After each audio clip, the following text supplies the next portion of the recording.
திருவண்ணாமலையில் நாளை நடைபெறவுள்ள மகா தீப திருவிழாவிற்கான தீபக்கொப்பரை மலை உச்சியை அடைந்தது.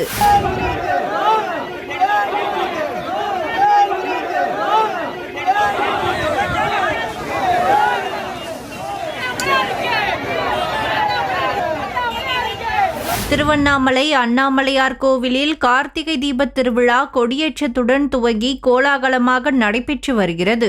10 நாட்கள் நடைபெறும் என்ற திருவிழாவில் தினமும் காலை மாலை என சுவாமி பல்வேறு வாகனத்தில் உலா வந்து அருள்பாலித்து வருகிறார். நாளை அதிகாலை அண்ணாமலையார் கருவறை முன்பாக 4 மணி அளவில் பரணி தீபமும், மாலை 6 மணிக்கு கோவில் பின்புறம் உள்ள 2668 அடி உயரமுள்ள அண்ணாமலை உச்சியில் மகா தீபமும் ஏற்றப்பட உள்ளது. மகா தீபம் ஏற்றப்படும் 225 கிலோ எடை கொண்ட செம்பினால் செய்யப்பட்ட அர்த்தநாதீஸ்வரர் உருவம் பதித்த தீபக்கொப்பரை கோவிலின் கிளிகோபுரம் அருகே உள்ள நந்தி சிலை முன்பு பூஜை செய்யப்பட்டு மலை உச்சிக்கு கொண்டு செல்லப்பட்டது.